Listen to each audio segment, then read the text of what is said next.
की आर्थिक राजधानी मुंबई से शेयर बाजार की हर खबर लाइव CNBC आवाज न्यूज सेंटर से।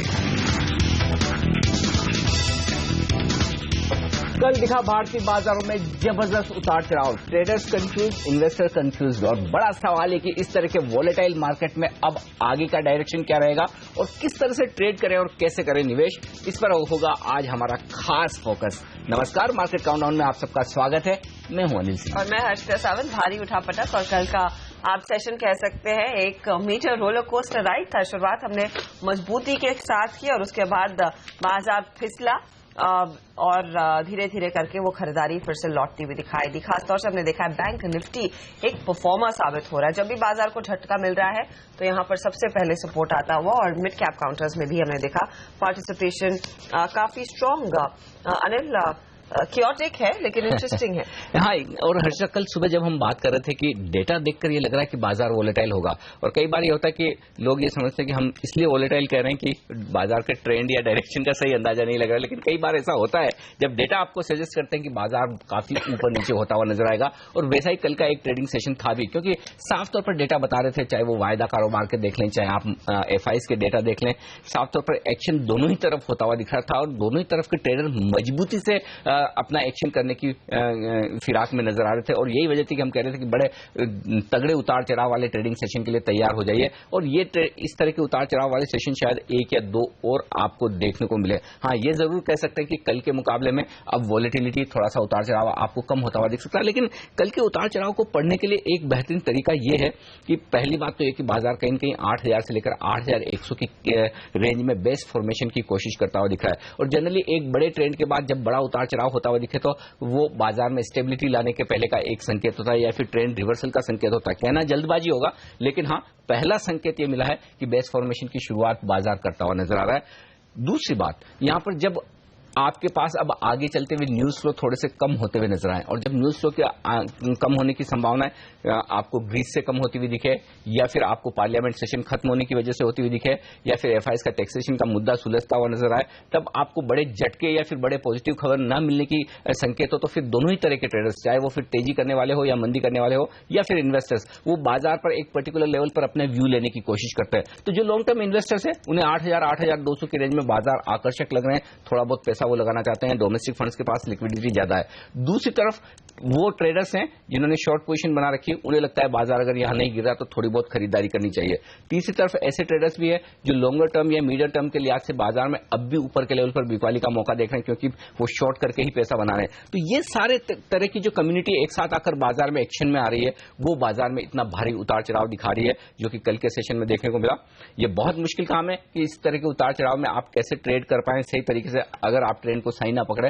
लेकिन इन्वेस्टर्स के लिए डेफिनेटली इस भारी उतार चढ़ाव में थोड़े मौके बनते हुए नजर आ रहे हैं। जी हाँ, मौके जरूर दिख रहे हैं, लेकिन क्या हिम्मत है उन मौकों को ढूंढने की इस वॉलेटिलिटी में? अमेरिकी मार्केट से क्या संकेत है और एशियन पैक की क्या हाल है? हमारे साथ जुड़ गए हैं हमारे रिसर्च है आशीष वर्मा। आशीष, बताइए क्या संकेत मिले हैं अंतर्राष्ट्रीय? ग्लोबल संकेत स्लाइटली ठंडे हैं, कहना चाहिए इनफैक्ट थोड़े कमजोर आपको नजर आएंगे। अमेरिकन मार्केट्स में हमने देखा था मिक्स्ड क्लोज था, ऑलमोस्ट फ्लैटिश रुझान के साथ वहां पे मार्केट्स बंद हुए। डाउ और S&P में तो हल्के लाल निशान के साथ कामकाज हो रहा था, लेकिन नैस्डैक में हल्के हरे निशान, क्योंकि कुछ टेक्नोलॉजी जायंट्स में खरीदारी थी, इसीलिए यहां पे हरे निशान के साथ क्लोज हुआ। लेकिन जो दिन की शुरुआत थी वो गवाई अमेरिकन मार्केट्स ने, और ऑलमोस्ट दिन के लोज के आसपास वहां पे क्लोज देखने को मिला। क्यों आई कमजोरी? दो रीजन है। पहला रीजन, वहां पे अभी भी चिंताएं हैं, अभी भी नर्वसनेस है, जो इंच अप हो रही है, बढ़ रही है बॉन्ड यील्ड्स उनको लेकर, और वो पूरी तरह से बस को ड्राइव करा है एक्चुअली अमेरिकन मार्केट्स में। कल भी हमने देखा था 6 मंथ्स के हाईज के आसपास बॉन्ड यील्ड्स वापस पहुंचती हुई नजर आई, और इसलिए नर्वसनेस थी, इसलिए कमजोरी वहां के इक्विटी मार्केट्स में पहुंची। दूसरा इंपॉर्टेंट रीजन कि अब वो सेकेंड क्वार्टर में ग्रोथ वापस GDP की अमेरिका में लौटेगी, उस पे या नहीं, उस पे सवाल लगता नजर आएगा आपको, क्योंकि एक और डिसअपॉइंटिंग वहां पे इकोनॉमिक आंकड़ा आया है। इस बार आया रिटेल सेल्स का नंबर, जो कि बेहद कमजोर अप्रैल में दिखा रहा है, एकदम सपाट ग्रोथ है। तो अब एक डर बन गया है Q1 के बाद, क्या Q2 में भी अमेरिका में GDP के लिहाज से ग्रोथ देखने को मिलेगी या नहीं। अमेरिकन मार्केट्स में ये दो रीजंस थे। यूरोपियन मार्केट्स की तरफ मूव करिए और यहां पे प्रेशर ज्यादा था। इनफैक्ट जर्मनी के मार्केट्स DAX आपकी स्क्रीन पर 1% के आसपास ही कमजोरी दिखा रहे हैं। यहां पे जो इंपॉर्टेंट ये मार्केट भी ध्यान रखें, आपको याद होगा कल जब हमारे मार्केट ट्रेड कर रहे थे यूरोप के मार्केट मजबूती के साथ कामकाज कर रहे थे, वो पूरी रैली फिजल आउट हुई। ये भी दिन के लोज पे जाके बंद हुए। 3 इंपॉर्टेंट रीजंस, एक तो यूएस डेटा कमजोर था, उसका इंपैक्ट देखने को मिला। अर्निंग्स पे वहां के मार्केट्स रिएक्ट कर रहे थे, हालांकि अर्निंग्स दिग्गज कंपनीज के लिहाज से अच्छी थी कल यूरोप में, लेकिन जो इकोनॉमिक डेटा आ रहे हैं यूरोजोन के वो डिसअपॉइंटिंग है। इनफैक्ट जर्मनी का मार्केट जो कमजोर हुए क्योंकि वहां पे जो जीडीपी आंकड़े आए उम्मीद से कमजोर थे। पूरे यूरोजोन के आंकड़े महज 0.4% की ग्रोथ दिखा रहे हैं, जो कि एस्टिमेट से कम थी, इसीलिए दबाव था। और एशिया में भी इसीलिए ठंडा कामकाज आपको देखने को मिलेगा। अक्रॉस एशिया मिला जुला रुझान है और एग्जिट निफ्टी दर्शा रहा है कि कल के जो क्लोजिंग लेवल्स थे उन्हीं के आसपास शायद मामूली कमजोरी के साथ भारतीय बाजारों की आज शुरुआत होती हुई नजर आए। शुक्रिया आप आशीष इस चेक के लिए। लेकिन हमने देखा है ग्लोबल मार्केट्स में इक्विटी में जहां पर थोड़ी सी सुस्ती हल्की बिकवाली आई है, जो स्ट्रेस फैक्टर है वो बॉन्ड डील्स है अनिल, जो लगातार बढ़ रहे हैं, क्योंकि हमने देखा है बॉन्ड्स की भारी भरकम बिकवाली हो रही है। इसका कितना असर आपको लग रहा है गहरा पड़ सकता है, क्योंकि पिछले हफ्ते जो क्रैक आया था वो इस ट्रिगर की वजह से ही आया। इसमें कोई डाउट नहीं हर्षदा कि इस वक्त इंटरनेशनल मार्केट्स के लिए सबसे बड़ा ट्रिगर बॉन्ड डील्स है अमेरिका की, न कि ग्रीस। एक्चुअली ग्रीस के दम पर आप एक आध दिन न्यूज फ्लो पर रिएक्शन दे दें, अलग बात है, लेकिन बॉन्ड डील्स इस तरह की सिचुएशन है कि वो एक ट्रेंड में चलते हैं। और जिस तरह से अमेरिका में बॉन्ड डील्स 6 सालों के हाईएस्ट लेवल पर पहुंच गए हैं, हमारे यहाँ बॉन्ड डील्स आप देखिए 7.5 से 8% पर आते हुए दिख रहे हैं। इसका मतलब साफ है कि दुनिया भर में डेट से पैसा निकलता हुआ दिख रहा है, और वो अगर पैसा अब लगना है तो अमेरिका की डेट में लगना है, क्योंकि वहां पर बॉन्ड डील्स बढ़े हैं। और वहां पर इतना बॉन्ड डील्स का मुंह आना बहुत बड़ी बात है, और खासतौर से तब जब आपको मालूम है कि आपके equity markets life time high पर ट्रेड कर रहे हैं और बॉन्ड यील्ड्स अट्रैक्टिव होते हुए दिख रहे हैं, तो फिर रिस्क रिवॉर्ड रेशियो के लिहाज से अमेरिका में ये एसेट एलोकेशन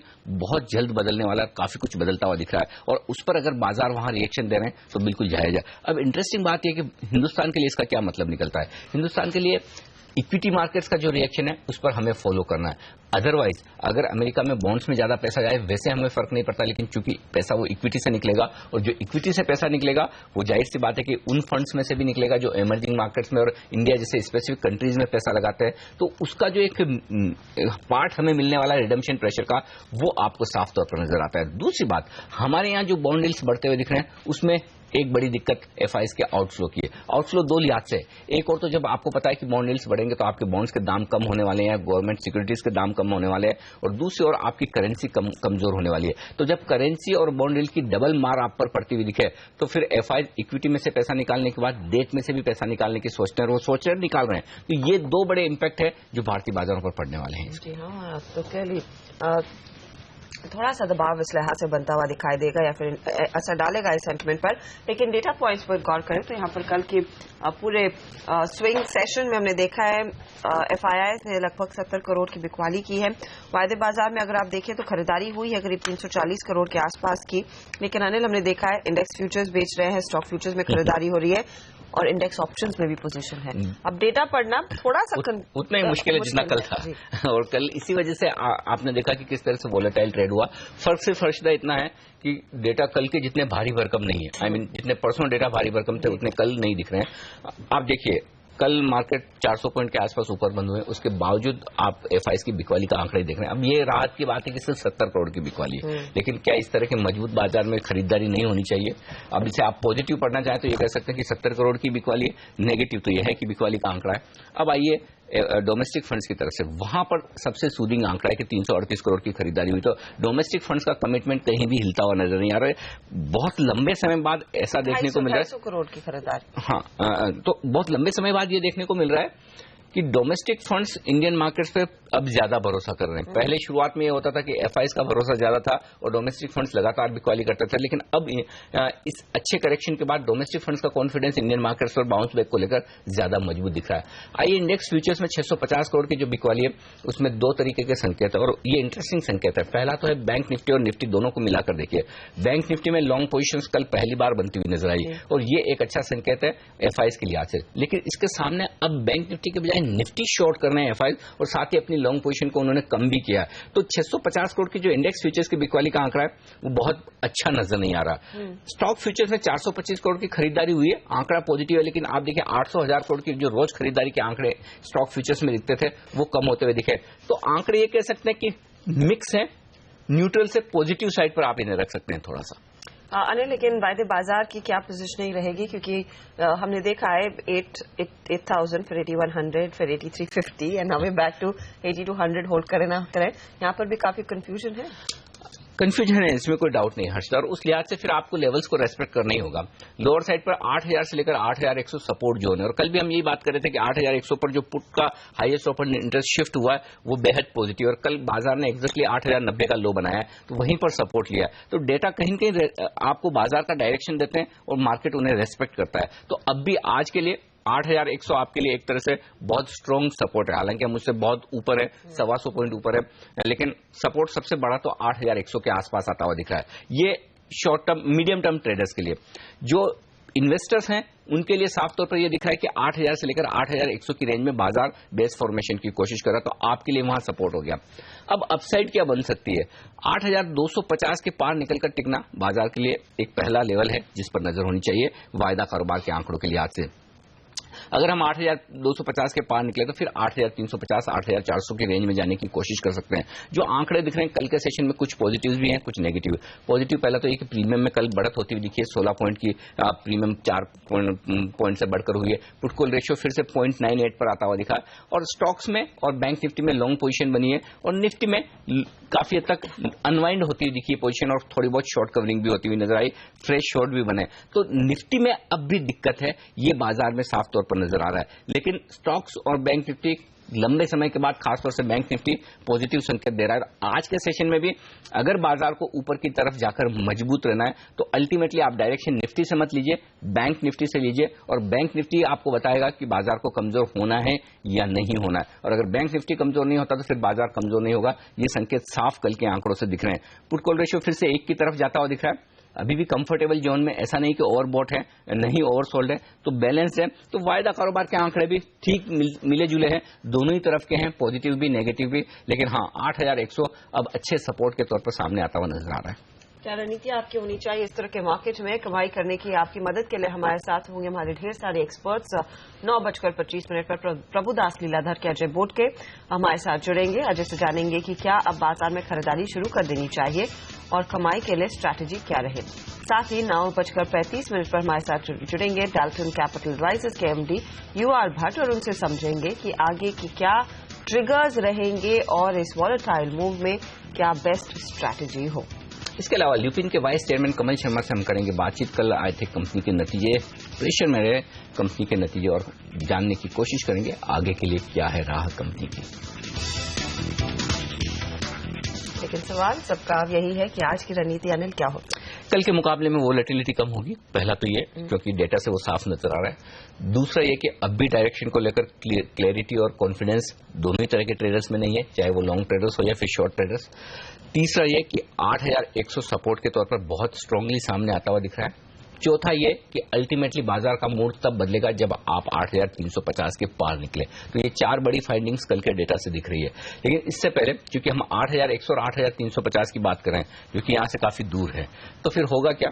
पहली बात तो ये कि कल के सेशन में 8,300 के लेवल पर कॉल में कुछ अच्छा खासा 7 लाख शेयरों का ओपन इंटरेस्ट कम हुआ है, यानी कि जिन ट्रेडर्स ने मंदी की पोजीशंस बना रखी थी वो बैकफुट पर गए। तो ऐसे में एक संभावना पूरी बनती है कि आप अगर आज 8,250 के पार निकलकर टिक पाएं, आधा 1 घंटा वक्त बिताएं, तो फिर ऐसे में एक एग्रेसिव शॉर्ट कवरिंग आ सकती है जो कि बाजार को 8,300 से 8,350 की रेंज में ले जा सकती है।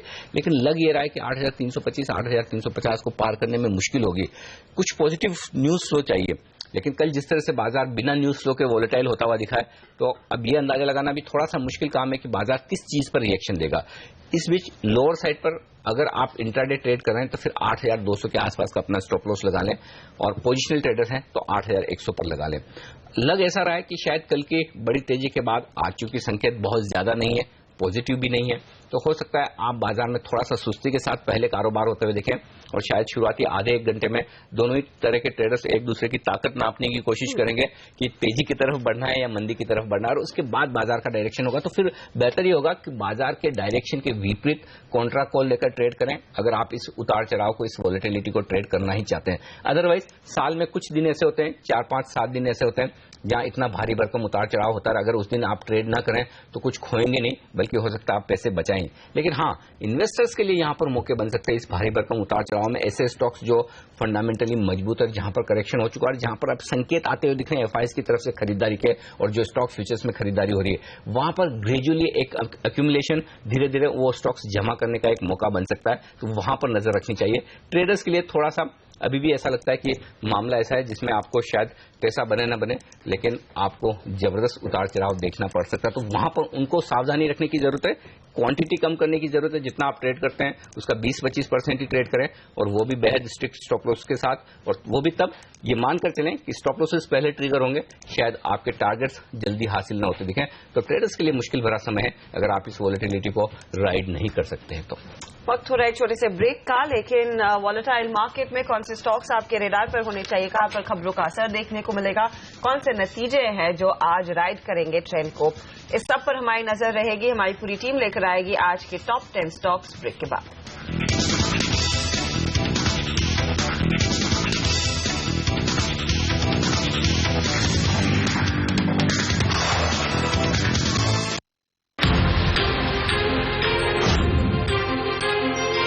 नरेंद्र मोदी और शी जिनपिंग की मुलाकात ऐतिहासिक होने जा रही है और हम पहुंच गए हैं बीजिंग, जहां पर ये बातचीत होगी।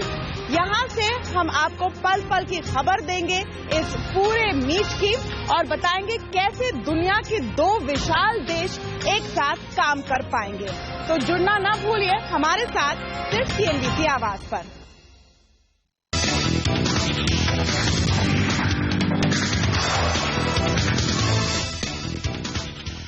और अब आपके सामने वो टॉप 10 स्टॉक्स जहां पर खबरें हैं, दिखेगा एक्शन, लेकर आते हैं आपके साथ। हमारे साथ हर्षदा तो है ही, वरुण दुबे, नियति, पूजा त्रिपाठी और सोनम मेहता भी। शुरुआत हर्षदा आप ही कीजिए। जी हाँ, यहाँ पर पावर कंपनियां रेडार पर रहेंगी, खासतौर से NTPC, टोरेंट पावर, क्योंकि सरकार ने जो गैस पूलिंग ऑक्शन शुरू किया था उसमें ये कंपनियां सफल रही हैं और इनको काफी तगड़े एलोकेशन होते हुए दिखाई दिए हैं। इन कंपनियों को इनफैक्ट वो सब्सिडी भी मिलेगी करीब ₹1.25 से ₹2 के बीच। इसमें GSEC को की भी जीत हुई है, उनके भी हाथ वहां पर वो ऑप्शंस पॉजिटिव मिलते हुए दिखाई दिए। याद रखिए कि सरकार ने एक पावर डेवलपमेंट फंड भी शुरू किया है जो यहां पर डिस्ट्रीब्यूशन कंपनीज को फंड करेगा, तो वो भी एक बहुत बड़ी राहत रहेगी इन पावर कंपनियों के लिए। लेकिन लुपिन रेडार पर है नियति। कल जिस तरह से खराब नंबर पेश किए हैं, ज्यादातर ब्रोकरेजेस ने अपने EPS अनुमान यहाँ पे घटा दिए हैं लुपिन पर, मगर एक और खबर इन पे आई है। इन्होंने अपनी लैटिन अमेरिका में स्ट्रेंथन की है, अपनी पोजीशन एक्वायर कर रही है ब्राजील के कंपनी मेडक्विमिका इंडस्ट्रीज को। ये OTC और ब्रांडेड जेनरिक कारोबार में इन्वॉल्व होती है। 640 करोड़ रुपए का एक्विजिशन माना जा रहा है। $31 मिलियन का इनका एक रेवेन्यू था और इससे काफी ज्यादा बूस्ट मिलने की इनको उम्मीद है। एनालिस्ट की जो टेक अवे थी मीट के बाद, उसमें FY16 की ऑर्गेनिक रेवेन्यू ग्रोथ का गाइडेंस 10 से 15% लुपिन ने दिया है। 5 बिलियन रेवेन्यूज देख रहे हैं FY19 में, और US नेक्सियम का जो अप्रूवल है वो Q2 से पहले उम्मीद नहीं है। सिटी का मानना है कि नियर टर्म बहुत ज्यादा स्लगिश होगी और बहुत ज्यादा उम्मीद नहीं है बढ़ोतरी की। मैक्वायरी मगर आउट परफॉर्म की रेटिंग मेंटेन कराए, 2000 तक के लक्ष्य इन्होंने दिए हैं, मगर EPS अनुमान 5% के आसपास घटा रहे हैं। क्रेडिट स्विस भी न्यूट्रल की रेटिंग बरकरार रखा है, लुपिन पे लक्ष्य 1585 रुपए तक का दिया है। फर्स्ट हाफ में बहुत ज्यादा ग्रोथ की इनको उम्मीद नहीं है। JP मॉर्गन भी 1550 तक के लक्ष्य के लिए आपको न्यूट्रल की रेटिंग के साथ निवेश करने की सलाह दे रहा है। इसके बाद वरुण होंगे हमारे साथ, जो कि नेक्स्ट काउंटर आपको बताएंगे। देखिए, जुबिलेंट फूडवर्क्स का काउंटर होगा मेरे रडार पर, क्योंकि आज ये कंपनी अपने रिजल्ट्स घोषित करेगी और अब तक डिस्क्रिशनरी स्पेंडिंग में कोई मेजर अपटेक देखने नहीं मिला है, कोई ज्यादा डिमांड रिवाइवल देखने नहीं मिला है। इसके लिए कोई बड़े पॉजिटिव सरप्राइज की उम्मीद इस कंपनी से हम नहीं लगा रहे। हालांकि कंपनी ने जो डोमिनोज और डंकिंग डोनट्स के स्टोर्स ऐड किए, उसका कुछ हद तक फायदा कंपनी को मिलेगा और इसके लिए आय में करीब 23 से 24% की आपको बढ़त देखने मिल सकती है। मार्जिन कुछ प्रेशर में रहेंगे, फ्लैट टू नेगेटिव रह सकते हैं और मुनाफे में करीब 20% के आसपास की बढ़त आपको देखने मिल सकती है। लेकिन सेम स्टोर सेल्स ग्रोथ जो पिछले साल इसी तिमाही में कंपनी ने नेगेटिव क्लॉक की थी, वो लो बेस के कारण इस बार उम्मीद की जा रही है कि 2 से 4% के आसपास आपको वहां बढ़ोतरी देखने मिल सकती है। लेकिन मैनेजमेंट की कमेंट्री यहां सबसे इंपॉर्टेंट होगी, खासकर जो डिमांड रिवाइवल और मार्जिन के फ्रंट पे क्या मैनेजमेंट या गाइडेंस लेके आता है, वो जानना सबसे अहम होगा। लेकिन अब चलते हैं सोनम के पास। सोनम, अरविंद से क्या उम्मीदें हैं? देखिए, अरविंद लिमिटेड से बहुत ही स्टेबल परफॉर्मेंस की उम्मीद है, जहां पे कंपनी के आय में कॉटन के दाम में आई गिरावट का फायदा मिलता हुआ दिखाई देगा। मार्जिन बेहद ही स्टेबल रहेंगे, 13% के आसपास ही कंपनी डिलीवर करती हुई दिखाई देगी। मुनाफे में मामूली सा डिप आ सकता है, लगभग 1% का हमारा अनुमान है कि मुनाफे में गिरावट आ सकती है और आय में मामूली 10% की बढ़ोतरी का अनुमान है। एक एक्सेप्शन लॉस पर खास नजर रहेगी, लगता है कंपनी शायद 35 से 40 करोड़ रुपए का कुछ एक्सेप्शन लॉस दर्ज करती हुई दिखाई देगी, जहां पे एक मामले पर कंपनी को लॉरेन को एक पेमेंट करनी पड़ी थी। तो अरविंद से बेहद ही स्टेबल परफॉर्मेंस की उम्मीद। पूजा के पास चलते, पूजा वीआईपी इंडस्ट्रीज भी आज अपने तिमाही नतीजे घोषित करेगा। जी, वीआईपी इंडस्ट्रीज के नतीजे से हमारा अनुमान है कि मुनाफे में 60% की गिरावट यहाँ पर देखने को मिल सकती है, क्योंकि पिछले साल कंपनी को एक्सेप्शनल गेन हुआ था 15 करोड़ रुपए का, तो उसके सामने मुनाफे में 60% की गिरावट देखने का अनुमान है। इसके अलावा टोटल इनकम की बात करें तो 10% की ग्रोथ यहाँ पर देखने को मिल सकती है। और FY15 के लिए मैनेजमेंट ने गाइडेंस भी दिया था कि सेल्स में करीब 10 से 12% की बढ़त यहाँ पर देखने को मिलेगी। इसके अलावा वीआईपी ने नवंबर में कुछ प्राइस इंक्रीज भी किए थे। CSD सेगमेंट में 5% का, ट्रेड सेगमेंट में 3% का प्राइस इंक्रीज किया था, तो वहां से भी ग्रॉस मार्जिन एक्सपेंशन में कुछ मदद मिलती हुई दिखाई दे सकती है।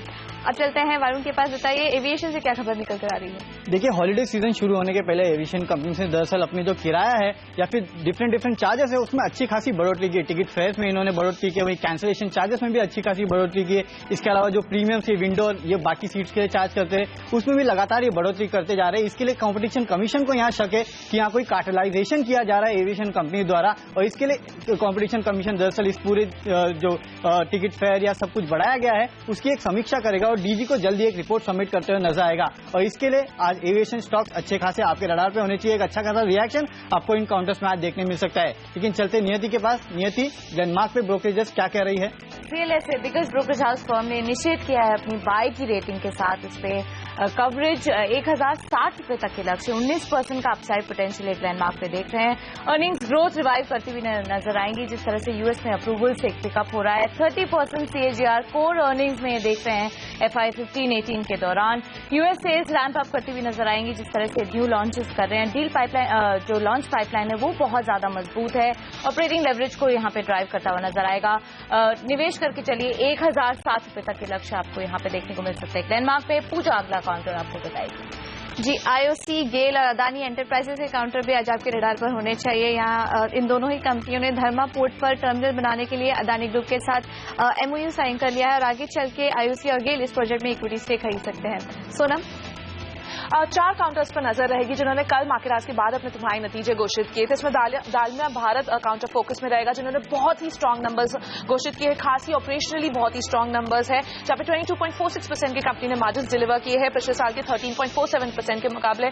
साथ ही कंपनी ने एक मुनाफा दर्ज कर दिया है पिछले साल के घाटे के मुकाबले, लगभग 47 करोड़ का मुनाफा दर्ज किया है पिछले साल के 5 करोड़ के घाटे के मुकाबले। पैंटून्स फैशन यहाँ पे कंपनी का घाटा थोड़ा सा कम हुआ है, लगभग 63 करोड़ का कंपनी ने घाटा दर्ज किया है पिछले साल के 70 करोड़ के घाटे के मुकाबले। और मार्जिन भी यहाँ पे कंपनी के स्ट्रांग है, 3.2% के मार्जिन कंपनी ने डिलीवर किए हैं पिछले साल के 0.6% के मुकाबले। तो पैंटून्स का पोजीशन थोड़ा सा बेहतर होता हुआ। ITD सीमेंटेशन बेहद ही कमजोर तिमाही, कंपनी ने घाटा दर्ज किया है लगभग 97 करोड़ का पिछले साल के 10 करोड़ के घाटे के मुकाबले और मार्जिन पर भी दबाव बनाए क्योंकि कंपनी के खर्चे बढ़ते जा रहे हैं। 5.5% के मार्जिन कंपनी ने डिलीवर किए हैं पिछले साल के 6.8% के मुकाबले।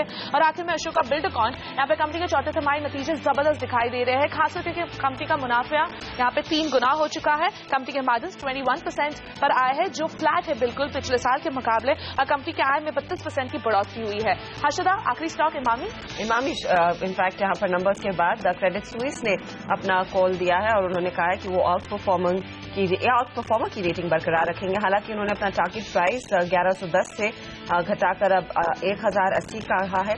उनका मानना है कि पाइपलाइन जो है इनोवेशन के लिहाज से FY16 में मजबूत रहेगी, हालांकि रेवेन्यूज पर थोड़ा सा दबाव बनता हुआ दिखाई दे सकता है। दूसरी तरफ गोल्डमैन सैक्स ने इनफैक्ट कहा है कि वो एक न्यूट्रल कॉल देंगे, हालांकि वो अपना टारगेट 792 रख रहे हैं और साथ ही साथ उन्होंने EPS भी कहा है कि आने वाले साल में 2 से 4% बेहतर होगा क्योंकि मार्जिन में इंप्रूवमेंट रहेगी। तो ये तमाम स्टॉक्स है जो आपके रेडार पर भी होने चाहिए जिसमें आज एक्शन रहेगा।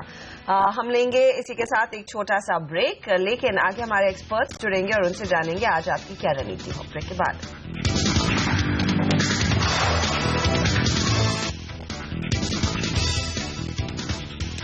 हमारे एक्सपर्ट्स हमारे साथ जुड़ रहे हैं जो देंगे हमें आज के ट्रेडिंग सेशन की रणनीति। शुरुआत करते हैं फंडामेंटल राय के साथ और आनंद राठी सिक्योरिटीज के देवांग मेहता हमारे साथ इस वक्त स्टूडियो में है, लेकिन तकनीकी राय के लिए रजत के बॉस.com के रजत बॉस भी हमारे साथ जुड़ चुके हैं और नितिन मुरारका देंगे हमें वायदा कारोबार की रणनीति दिल्ली से SMC ग्लोबल के। आप सबका स्वागत है CNBC आवाज पर। सबसे पहले देवांग, क्योंकि आपसे पिछले हफ्ते जब बात हो रही थी आप कह भी रहे थे कि 8,100 अच्छी रेंज, अच्छे लेवल से जहां एंटर करना चाहिए, बाजार में खरीदारी शुरू करनी चाहिए, लेकिन जिस तरह से कल भारी भरकम उतार चढ़ाव हो रहा है, पहले तो ये बताएं क्या वजह आप समझते हैं इतने उतार चढ़ाव की और फिर इस उतार चढ़ाव में क्या रणनीति होनी चाहिए इन्वेस्टर्स की? Good morning Anil ji. बिल्कुल अभी भी हमें ये लग रहा है कि 8,100 का एक जो लेवल है वहां पे एक अच्छा वैल्यूएशन सपोर्ट है। मैं कोई टेक्निकल सपोर्ट की बात नहीं कर रहा हूं, लेकिन वहां पे अगेन आपकी जो मार्केट है वो 16.3 टाइम्स 1 ईयर फॉरवर्ड के आसपास ट्रेड कर रही है, जो नॉर्मली हम लोग समझते हैं कि एक अच्छा वैल्यूएशन सपोर्ट है। दूसरा, ये जो वॉलेटिलिटी हो रही है वो मेरे ख्याल से उसके 2-3 रीजंस थे। एक, हमको पता था कि जो मैट के ऊपर जो डिसीजन पहले आया था उसके कारण एक FII की यूथ सेलिंग हमको देखने मिली थी। पार्लियामेंट्री सेशन में भी बहुत सारी उम्मीदें थी लोगों को कि GST पास हो जाएगा, लैंड एक्विजिशन शायद पास हो जाएगा, ऐसा ऑप्टिमिस्ट का ये कहना था, लेकिन ये नहीं हो पाया। बट आई थिंक कल की जो मार्केट मैंने देखी जिसमें इतनी बड़ी वॉलेटिलिटी हमको देखने मिली, आई थिंक बहुत सारा पॉइजन जो है वो सिस्टम में से आउट हो गया है। ऐसा लग रहा है कि ऐसी वॉलेटिलिटी जब होती है, जब 400 पॉइंट ऊपर से मार्केट अगेन नेगेटिव होकर वापस पॉजिटिव हो जाए, तब फंडामेंटल नजरिया भी ऐसा होता है कि अब बहुत सारी दिक्कतें निकल चुकी है और मे बी यहां 100-150 पॉइंट की और वॉलेटिलिटी हो जाए, लेकिन this levels are very good. Risk reward यहां पे बहुत अट्रैक्टिव है। अगर आपको 150 पॉइंट की डाउनसाइड दिखती है तो कम से कम 300-350 पॉइंट की अपसाइड भी हो सकती है। सो ये लेवल पे मुझे नहीं लग रहा है नेगेटिव होकर फायदा है। Parliament session is out of the way, earnings भी लोगों को खराब है, पता है कि खराब है, तो यहां पे और नेगेटिव फैक्टर्स मुझे ज्यादा नहीं दिख रहे। ऑलरेडी इन्फ्लेशन आपका ट्रेजेक्टरी नीचे आ रहा है, तो लोग रेट कट की अटकलें भी लगा रहे हैं, हालांकि वो डिफिकल्ट है, but I think staying positive is the way right now. Positive रहे, तेजी के मूड में रहे। लेकिन नितिन, वायदे बाजार की पोजीशंस क्या वो एक क्लियर तेजी का कॉल लेने के लिए आपको एनकरेज कर रही हैं, या फिर यहां पर भी volatility is the order of the day? देखिए हर्षदा, इस एक्सपायरी में वॉलेटिलिटी रहेगी, बट यहाँ पे इनिशियली एक डेटा कुछ हद तक मुझे लग रहा है कि पॉजिटिव डेटा बन रहा है। जैसे अगर आप केवल कल का डेटा देखेंगे तो हल्का नेगेटिव लगेगा। जैसे कल FIs की तरफ से 650 करोड़ की निफ्टी फ्यूचर में सेलिंग है, यानी 6 लाख निफ्टी उन्होंने बेची, और निफ्टी ऑप्शंस में आप देखिएगा तो करीब 500 करोड़ के आसपास की बाइंग है। तो उसमें इनकी तरफ से 2 लाख कॉल बाई हुई है और 3 लाख पुट बाई हुई है। बट अगर मैं लास्ट 4 दिन जो वॉलेटिलिटी हुई है, अगर उसका नेट डेटा देखूं तो FIs की तरफ से नेट 15-16 करोड़ की बाइंग है। इसका मतलब ये हुआ कि FIs नेट फ्यूचर्स में, निफ्टी फ्यूचर्स में अब इस लेवल पे बिकवाली नहीं कर रहे हैं, तो ये एक मैं पॉजिटिव मानूंगा। दूसरा, अगर ऑप्शंस में आप देखेंगे तो करीब 6,000 करोड़ की बाई फिगर है लास्ट 4 दिनों में। ये काफी बड़ा फिगर है 6,000 करोड़ की, और 2 दिन करीब 2200-2300 करोड़ का बाई फिगर था। तो 6,000 करोड़ के बाई फिगर में अगर आप कॉल एंड पुट दोनों अलग अलग देखें तो 50 लाख कॉल में बाइंग हुई है और करीब 20 लाख पुट में बाइंग हुई है। तो ये मुझे पॉजिटिव डेटा नजर आ रहा है। और तीसरी बात, अगर आप स्टॉक फ्यूचर्स में देखते हैं तो एक्सपायरी से अभी तक करीब 8100-8200 करोड़ के आसपास की स्टॉक फ्यूचर्स में बाइंग है, और लास्ट 4 दिनों में 3800 करोड़ के आसपास की बाइंग है। तो इसके अंदर में हम लोग जाए तो हम लोग ये देख रहे हैं कि जो रोलओवर्स हुए थे, शॉर्ट रोलओवर्स, वो काफी हद तक यहाँ पे कवर हो रहे हैं, और कुछ हद तक फ्रेश लॉन्ग पोजीशन भी स्टॉक में बनाई जा रही है। और जो निफ्टी फ्यूचर्स के ओपन इंटरेस्ट है एक्सपायरी से अभी तक आप देखेंगे तो करीब 50 लाख शेयर से ज्यादा ओपन इंटरेस्ट में निफ्टी में कम हो गए हैं। तो बाजार में रोलओवर, शॉर्ट रोलओवर होने के बाद गिरावट आने में अगर वो पोजीशंस कट रही है तो मुझे लगता है कुछ ना कुछ मार्केट यहाँ पे बेस बनाने की चेष्टा कर रहा है, क्योंकि ओपन इंटरेस्ट काफी कम है। अभी आप देखिएगा तो 1 करोड़ 38 लाख, 1 करोड़ 40 लाख ओपन इंटरेस्ट है। तो open interest overall compare to other expiry कम है। उसको देखते हुए मैं बोलूंगा कि वॉलेटाइल मार्केट रहेगी, क्योंकि जब भी बेस कम हो जाता है तो वॉलेटिलिटी बढ़ जाती है, और यहाँ पे काफी रूम है एक बड़ी पोजीशन बना करके मार्केट को वन वे लेकर के जाने का। अगर आप इसी को ऑप्शंस के मार्केट में आते हैं तो कल के दिन में हमने देखा कि 83 की कॉल में अनवाइंडिंग हुई है 7-8 लाख शेयर, 84 की कॉल में अनवाइंडिंग है, 85 की कॉल में अनवाइंडिंग है। पुट राइटिंग जो है वो थोड़ी सी हुई है, मगर वो 8,000 और नीचे करीब 79 की पुट में हुई है।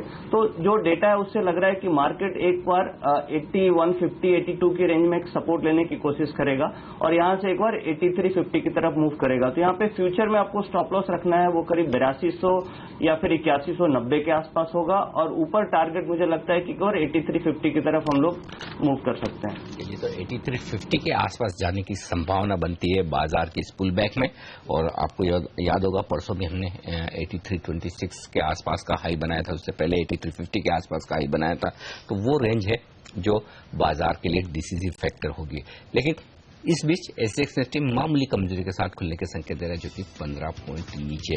लेंगे एक छोटा सा ब्रेक, और ब्रेक के बाद लेकर आएंगे आपके लिए आज की बड़ी हेडलाइंस, और साथ ही बताएंगे बाजार के लिए वो क्या है बड़े अहम सवाल जिनके जवाब आपको जानना चाहिए आज के सेशन के लिए, इस ब्रेक के बाद।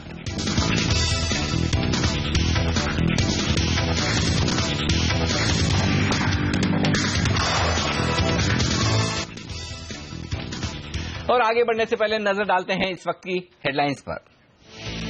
कमजोर आर्थिक आंकड़ों और बढ़ती यील्ड के कारण अमेरिकी बाजारों में मिला जुला कारोबार।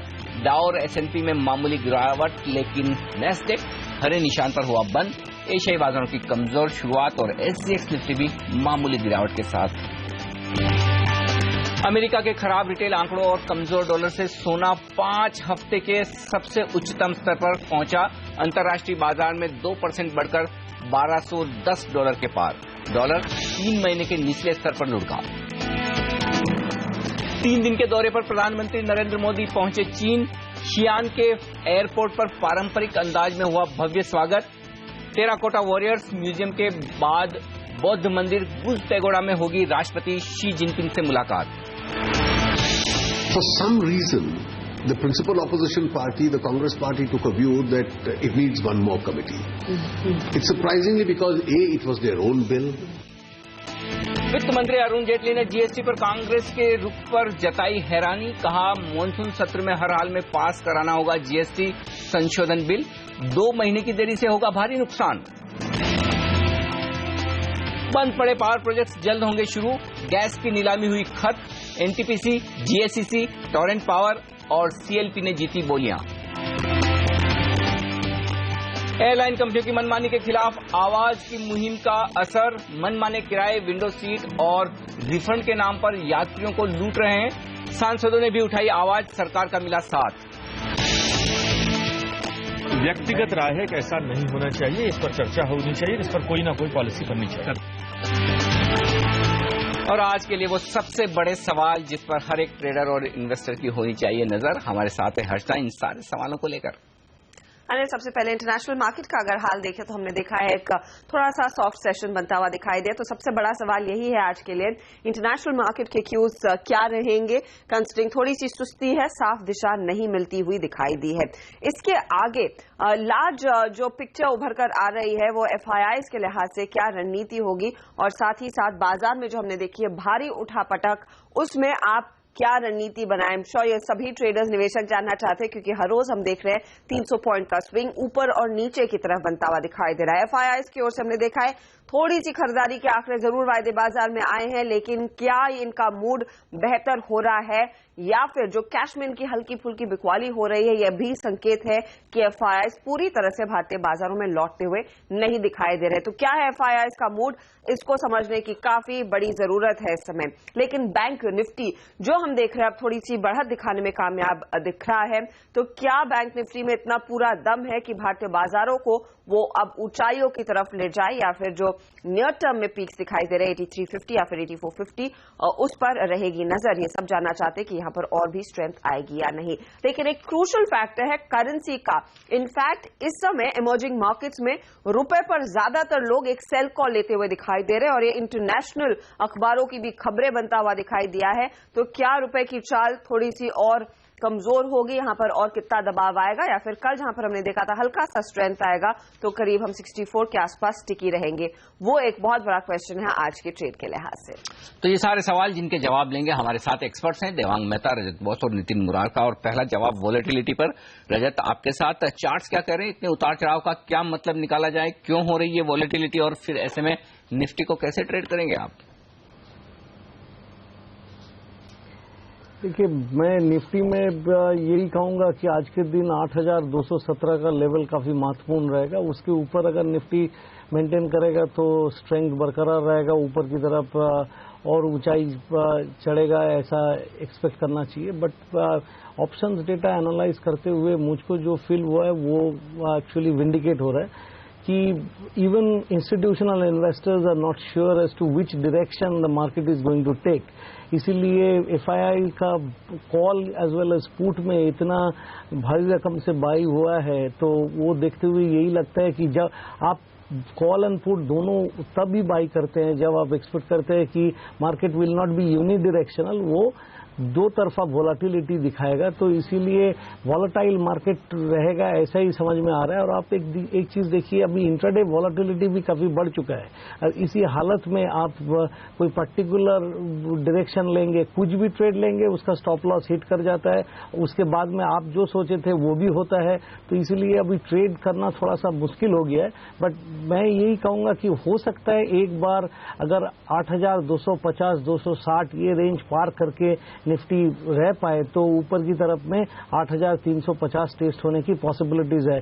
बट अगर आपको ये एक्सपेक्ट करना है कि यहां से बाजार डाउन ट्रेंड खत्म करके ऊपर की तरफ मुड़ चुका है, तो आपको 8400 से लेके 8500 जो सप्लाई जोन है उसको पार करके मेंटेन करना पड़ेगा, तभी जाके कोई फ्रेश अप ट्रेंड बनेगा। नहीं तो ये volatile buy weakness sell strength kind of trading range bound market रहेगा। जहां तक बैंक निफ्टी का सवाल है, 17,000 से लेके 18,500 18,700 ये एक बड़ा रेंज के अंदर बैंक निफ्टी अभी वॉलेटाइल मूवमेंट दिखा सकता है। थोड़ी सी स्ट्रेंथ ज्यादा है बैंक निफ्टी में, बट इतना कुछ खास स्ट्रेंथ नहीं है जिसके कारण आप बोल पाएंगे कि बैंक निफ्टी मार्केट को लीड करके ऊपर की तरफ ले जाएगा। देखिए अभी कुछ खास एक्सपेक्ट करने लायक नहीं है। तो कल से शुरू हो गया 2 जून का जो मीटिंग है उसमें रेट कट होगा, क्योंकि सिर्फ सीपीआई नंबर नीचे आया है और आईआईपी नंबर नीचे आया है, इसलिए आरबीआई गवर्नर ने रेट कट करेंगे ऐसा आपने उम्मीद करता है। उम्मीद तो जरूर करते हैं, लेकिन उसके चलते जो वॉलेटिलिटी हो रहा है उसको संभालना काफी मुश्किल हो गया, क्योंकि यूनिडायरेक्शनल ट्रेड आप नहीं ले पाएंगे। And another thing is that 200 day moving average के आसपास ये बहुत सारे दिग्गज stocks as well as the indices आ गया है, इसीलिए इतना ज्यादा वॉलेटिलिटी अपने देख रहे हैं। अनिल जी बिल्कुल, तो ये उतार चढ़ाव की वजह है। और लेंगे एक छोटा सा ब्रेक, और ब्रेक के बाद फोकस होगा हमारा बाजार की दिग्गज फार्मा कंपनी लुपिन के नतीजों पर। कल आए नतीजे कमजोर रहे, बात करेंगे कंपनी के वाइस चेयरमैन कमल शर्मा से आगे की राह पर इस ब्रेक के बाद।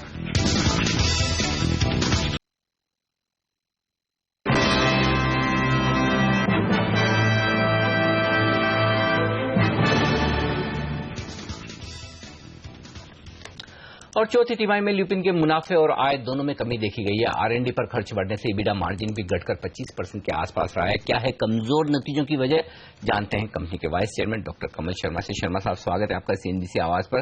बेहद कमजोर नजर आ रहे हैं नतीजे, अमेरिका और यूरोप के कारोबार पर भी दबाव दिख रहा है, क्या वजह रही है इसके पीछे?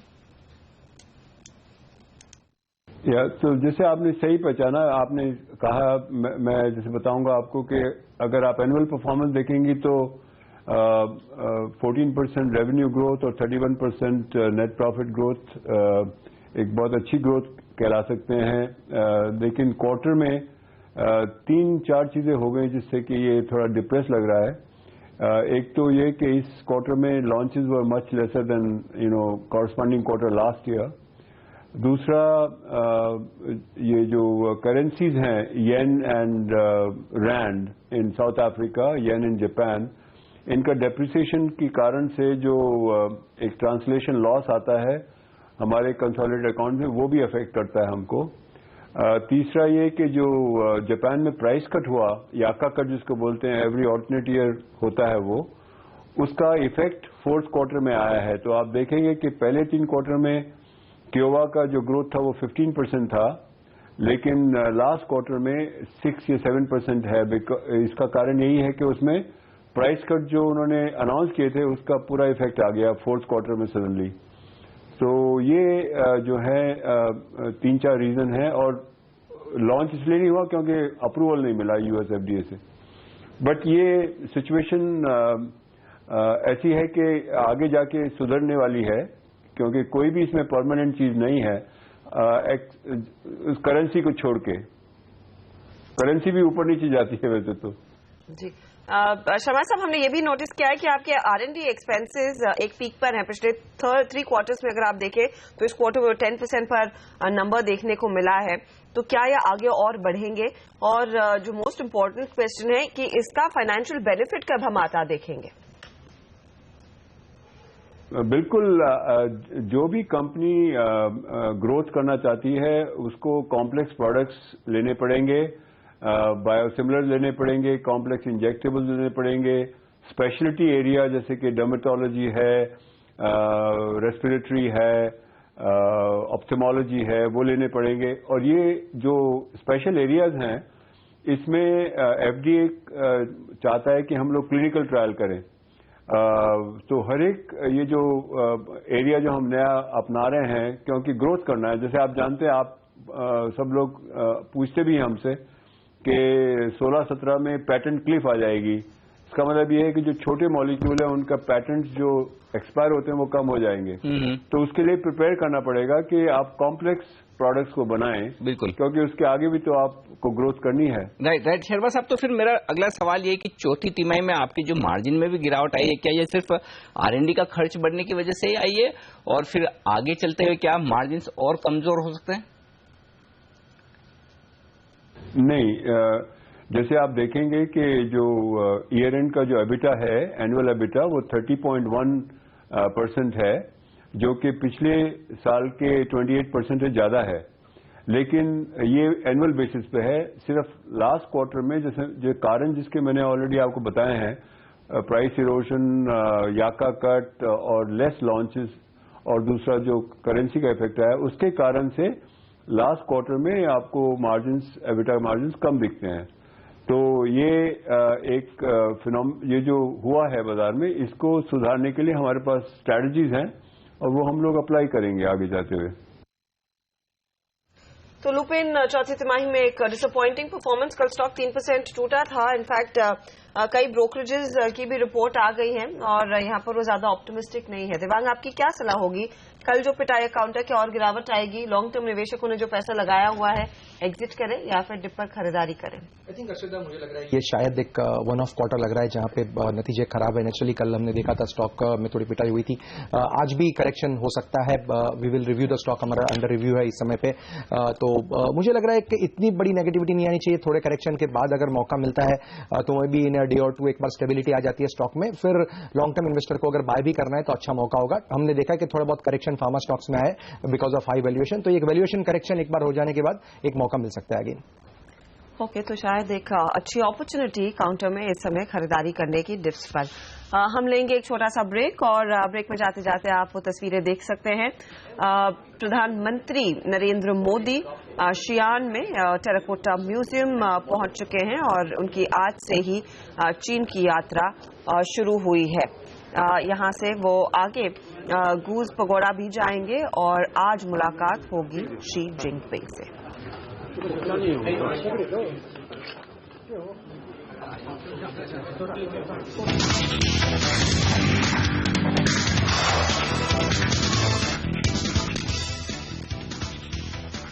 आप देख रहे हैं मार्केट काउंटडाउन और हमारे साथ हमारे जानकार बने हुए हैं। कुछ स्टॉक्स रेडार पर रखेंगे जहां पर आज पूरी हरकत आने की उम्मीद जताई जा रही है। नतीजों के लिहाज से रेडार पर रहेगा जुबलेंट फूड वर्क्स का काउंटर, अरविंद और VIP ये भी अपने नतीजे पेश करेंगी कंपनियां। जुबलेंट फूड, रजत, क्या सलाह होगी? 6% की तेजी कल के सत्र में देखने को मिली थी, क्या आपको लग रहा है यहाँ से एक और स्पाइक आता हुआ दिखाई दे रहा है चार्ट पर? देखिए, जुबिलेंट फूडवर्क्स कल जो रैली दिया है उसमें वॉल्यूम की योगदान भी था और ऐसा मोमेंटम इंडिकेटर्स भी काफी ऊपर की तरफ मूवमेंट दिया है। तो आज के दिन कल का जो क्लोजिंग लेवल है उसके ऊपर मेंटेन करने से ऊपर में आप 1580 से 1600 ये रेंज तक जाने का तो उम्मीद करना चाहिए। लेकिन ओवरऑल सेंटिमेंट का साथ भी जरूरत है, क्योंकि now it is entering the critical levels where supply might come. So 1580 reasonable expectation for today. If the results are good, those levels can be tasted. साथ ही अरविंद में किस तरह की पोजीशन देखने को मिली है? इनफैक्ट इसी हफ्ते की शुरुआत में या फिर पिछले हफ्ते इसमें स्पाइक आया था जब वो खबरें आई थी कि लुई वुइटन का वो फ्रेंचाइजी इंडिया में हैंडल करेंगे। लेकिन वायदे बाजार की पोजीशंस क्या कह रही हैं नितिन? देखिए सुधा, कल इसमें ओपन इंटरेस्ट करीब 1.5% बढ़े हैं, बट एक्सपायरी से अभी तक आप देखिएगा तो ओपन इंटरेस्ट बिल्कुल फ्लैट है, यानी 0.02% है। 8-10 दिनों में कोई पोजीशन नहीं बनी है, एक्सपायरी से अभी तक करीब ये 1.5% ऊपर है। तो जिस तरीके से पोजीशन एफएनओ मार्केट में बहुत ज्यादा कुछ लॉन्ग पोजीशन नहीं बनी है, कैश मार्केट में भी हम लोग बहुत ज्यादा ट्रेडिंग इसमें देख नहीं रहे। तो अगर अब इसमें हम लोग टेक्निकल लेवल्स देखते हैं तो 250 के आसपास सपोर्ट एरिया है। तो मुझे लगता है कि एक और बाय पोजीशन मेंटेन करनी चाहिए, और फ्रेश बाय करना है तो 250 का स्टॉप लॉस होगा, और पॉसिबल टारगेट 262 से लेकर 265 तक का बन सकता है। ओके, ये है फिलहाल राय अरविंद पर कि 250 पर आप स्टॉप लॉस रखें।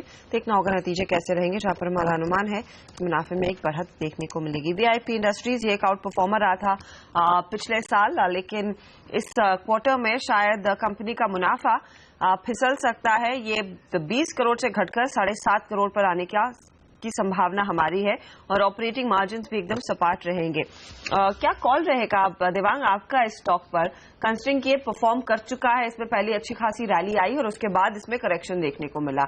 अब क्या अट्रैक्टिव है, या फिर नंबर्स के लिहाज से ये परफॉर्म नहीं करेगा तो स्टॉक लेंगे भी नहीं? आई थिंक अर्शदा, अभी ये मुझे नहीं लग रहा है कि इमीडिएटली कोई बहुत बड़े इसमें आपको कोई स्पार्क्स देखने मिलेंगे, और रिजल्ट्स भी जैसे आपने ठीक कहा, we don't expect great set of numbers. और दूसरा, ये ऑलरेडी एक स्टॉक में बहुत बड़ा मूव पहले आ चुका है। कंजम्पशन यूनिवर्स में बहुत सारे स्टॉक्स ऐसे जो थोड़े से ओवर वैल्यूएशन जोन में है, और वहां से अगर थोड़ा सा भी मार्जिन ऑफ एरर अगर रिजल्ट्स के दौरान आया तो इनमें अच्छी पिटाई हो सकती है। तो आई थिंक वी विल फिलहाल हम ये स्टॉक अवॉइड करेंगे। चलिए, दूर रहने की सलाह इस काउंटर से। नंबर्स आज कमजोर रहेंगे। हम लेंगे एक छोटा सा ब्रेक, लेकिन ढेर सारे दूसरे काउंटर्स हैं जिस पर आज नजरें रहेंगी, जहां पर नतीजे आ चुके हैं और ऑफकोर्स खबरों का असर भी देखने को मिलेगा। और आगे लेकर आएंगे प्री ओपन सेशन की शुरुआत। इंटरनेशनल मार्केट आप देखिए, ज्यादा कुछ ट्रेंड्स यहां पर मजबूती के नहीं देखने को मिले हैं। एसटीएक्स निफ्टी 20 अंक नीचे कारोबार करता हुआ, देखेंगे रुपये अपनी चाल क्या मजबूत कर पाता है, या फिर हम देखें फिर से कुछ दबाव के घेरे में रहेंगे। ब्रेक के बाद लेकर आएंगे पहला।